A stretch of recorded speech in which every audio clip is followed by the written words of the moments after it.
সবাই? আশা করি সবাই ভালো আছো। আমার চ্যানেলে সকলকে স্বাগত জানিয়ে আরও একটা নতুন ভিডিও শুরু করছি। এত বড় বংশের মেয়ে হওয়া সত্ত্বেও কেন নিজের পছন্দ অনুযায়ী ছেলেকে বিয়ে করে সমস্ত কিছুই আমাকে হাসি মুখে সহ্য করতে হয়? মা বাবার এত কিছু থাকা সত্ত্বেও, তাদের অমত সত্ত্বেও কেনই বা নিজের পছন্দ অনুযায়ী ছেলেকে বিয়ে করেছি? সমস্ত কিছুই থাকছে আজকের ভিডিওতে। আশা করছি ভিডিওটি তোমরা না টেনে সম্পূর্ণই দেখবে। তো ঘুম থেকে উঠে সবার প্রথমে চলে এসেছি উনুন ধারে বাসি উঠোনটা ঝাড়ু দিয়ে। আর আজকে কিন্তু 5টার সময় ঘুম থেকে উঠে পড়েছিলাম, তো চটটা সরিয়ে দিয়ে উনুন ধারটা বেশ একটু ঝাড়ু দিয়ে বেশ পরিষ্কার করে নিয়েছি। এখন হচ্ছে মাটি দিয়ে কিন্তু উনুন ধারটা লেপে নেব।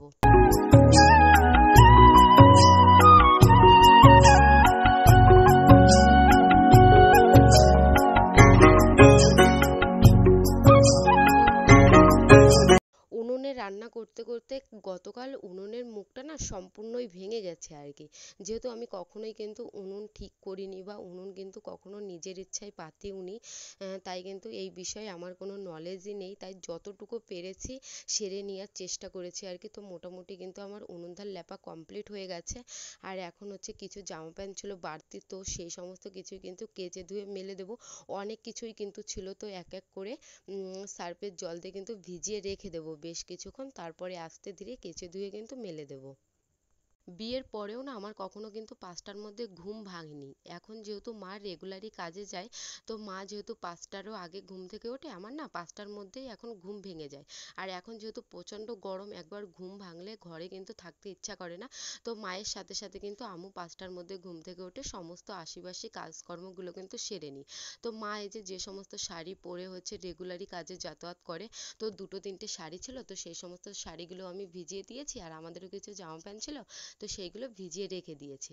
তো এখন ওই যে চা তৈরি করে নিলাম। সকালবেলা কিন্তু একবার চা তৈরি করা হয়ে গেছে, তখন একটু চায়ের জলটা কম পড়ে গিয়েছিল, তাই এখন ওই যে তোমাদের দাদাভাই আর আমার জন্য কিন্তু 2 কাপ চা তৈরি করে নিলাম।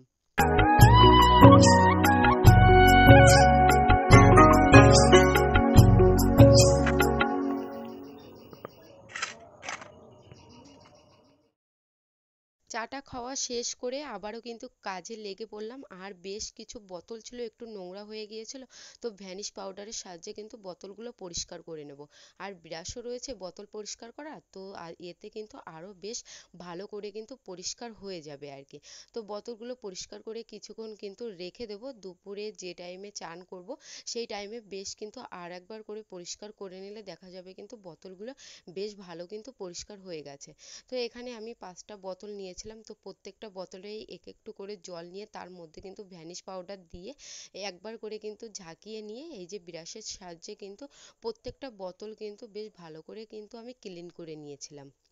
আজকে আমি তোমাদের সঙ্গে আরও একটা নতুন টিপস শেয়ার করব। আশা করছি এই টিপসটাও কিন্তু তোমাদের দৈনন্দিন জীবনে অনেক উপকারে আসবে। তো এখানে আমি বোতল পরিষ্কার করছি, আর তোমাদের দাদাভাইয়ের পায়ে একটু কেটে গেছে, সেটাই আমাকে দেখাতে এসেছে আর কি। তো আমরা যে সমস্ত মা বোনরা উনুনে রান্না করি, দেখা যায় যে উনুনে রান্না করতে করতে আমাদের হাঁড়ি কড়াইতে কিন্তু প্রচণ্ড কালি পড়ে, আর কড়াইয়ের ভেতরটাও কিন্তু বেশ পুড়ে ওঠে। তো যতই বেশ ভালো করেই পরিষ্কার করি না কেন, মেজে ধুয়ে উঠি না কেন, কড়াই কিন্তু সেরকম একটা পরিষ্কার হতেই চায় না, বা কালি ভাবটাও কিন্তু যেতে চায় না।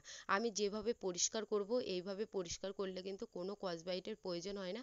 তো চলো ভিডিওটি তোমরা কন্টিনিউ দেখতে থাকো, অবশ্যই কিন্তু তোমাদের সঙ্গে শেয়ার করব। জামা প্যান্ট কেচে ধুয়ে কিন্তু আমার আনা কমপ্লিট হয়ে গেছে। এখন হচ্ছে রোদ্দুরে কিন্তু মেলে দেবো এক এক করে। তো এখন যেহেতু গরমকাল, সকাল থেকেই কিন্তু বাড়িতে টানা রোদ্দুর পড়ে, তো সকাল সকালই কেচে ধুয়ে মেলে দিলে দেখা যায় যে দুপুরের মধ্যেই কিন্তু সমস্ত কিছু শুকিয়ে যায়। আর বিকেলবেলার দিকে ভাঁজ করে তুলে রাখলেই কিন্তু হয়ে যায় আর কি।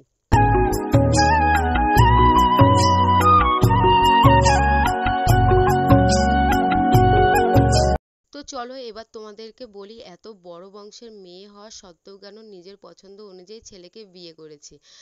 তোমরা অনেকেই কমেন্ট করেছো যে তোমাদের বাড়ি থেকে কি কেউ বারণ করেনি? হ্যাঁ, অনেকেই বারণ করেছিল আর কি, কিন্তু আমি কারোর বারণই কিন্তু শুনিনি। আর তোমাদের দাদা ভাইয়ের মনটা না খুবই ভালো ছিল। তো যাই হোক, নিজের পছন্দ অনুযায়ী ছেলেকে বিয়ে করে আমি কিন্তু একেবারেই কিন্তু দুঃখে কিন্তু আমার জীবন যায় না। আমি কিন্তু বেশ সুখে আছি, বেশ কিন্তু হ্যাপি আছি।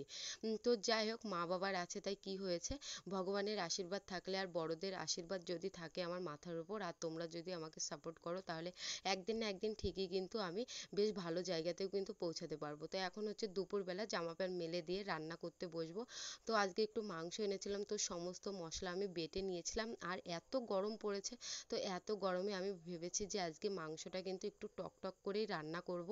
এখানে বসে রান্না করছে, পাশে কিন্তু বড় মা বসে রয়েছে, আর আমার বা সাইডে কিন্তু মা বসে রয়েছে আর কি।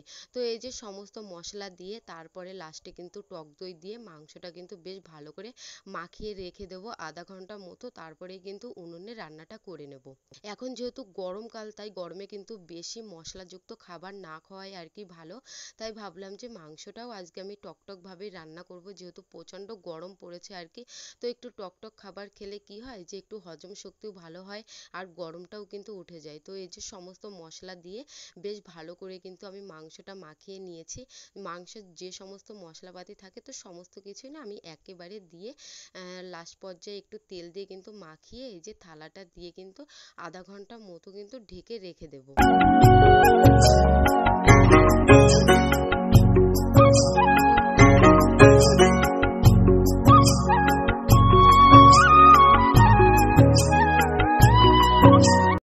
আধা ঘন্টা মতো ঢাকা দিয়ে রাখার পরে কড়াইতে একটু তেল দিয়ে তার মধ্যে একটু পেঁয়াজ আর একটা টমেটো দিয়ে দিয়েছিলাম।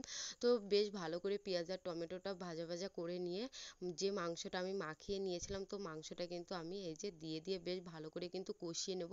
আর এইভাবে রান্না করলে কিন্তু মাংস রান্না করতে বেশি সময় লাগে না, আর খেতেও কিন্তু খুবই ভালো লাগে। তো মোটামুটি কিন্তু আমার মাংস রান্না করা কমপ্লিট হয়ে গেছে, এখন কিন্তু নামিয়ে নেব।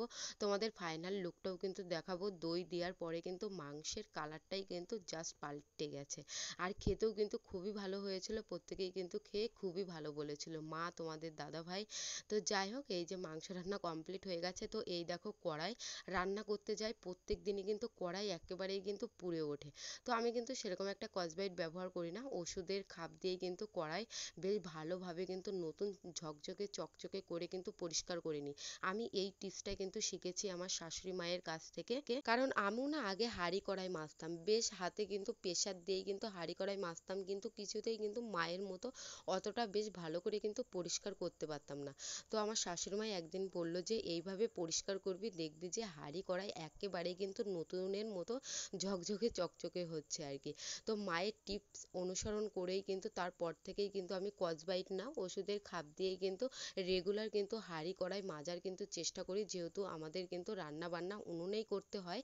আর উনুনে যতই রান্না বান্না করি না কেন, হাঁড়ি বা কড়াইয়ের গায়ে যদি কালি থাকে বা কড়াই যদি পুড়ে ওঠে, তাহলে কিন্তু সেই সমস্ত হাঁড়ি কড়াইতে রান্না বান্না করে খেতে একেবারেই কিন্তু ভালো লাগে না। তো আমি ভাবলাম যে এই টিপসটা যেহেতু আমি আমার মায়ের কাছ থেকে শিখেছি, নতুন একটা টিপস, তো এটা আমি তোমাদের মাঝখানে শেয়ার করি। আশা করছি যে এই টিপসটাও কিন্তু তোমাদের ভালো লাগবে, তোমাদের দৈনন্দিন জীবনে কিন্তু অনেক উপকার আসবে। তো আমি দেখো ফোনটা কিন্তু একেবারেই কিন্তু সামনে এনেছি, সামনে এনে এই যে ওষুধের খাপটা দিয়ে কিন্তু পরিষ্কার করে নিচ্ছে। তো কড়াইয়ের পেছনটা অতটা আমি মাজবো না, যেহেতু প্রত্যেক দিনই আমাদের কিন্তু এই যে উনুনেই রান্না বান্না করতে হয়। তো যতই উনুনে রান্না করি না কেন, কড়াইয়ের পেছনটা কিন্তু কালি পড়বেই।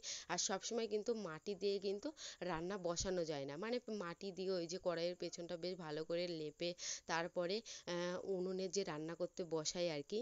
আমার কড়াই মাজা কমপ্লিট হয়ে গেছে, এখন হচ্ছে আমি জল দিয়ে ধুয়ে নিচ্ছি। তো দেখতে পেলে ফাইনাল রেজাল্টটা যে কতটা পরিষ্কার হয়ে গেল। তো চলো আজকের ভিডিওটি আমি এখানেই শেষ করছি। আশা করছি আজকের ভিডিওটি তোমাদের ভালো লেগেছে, ভালো লাগলে লাইক কমেন্ট শেয়ার করতে একদমই ভুলো না।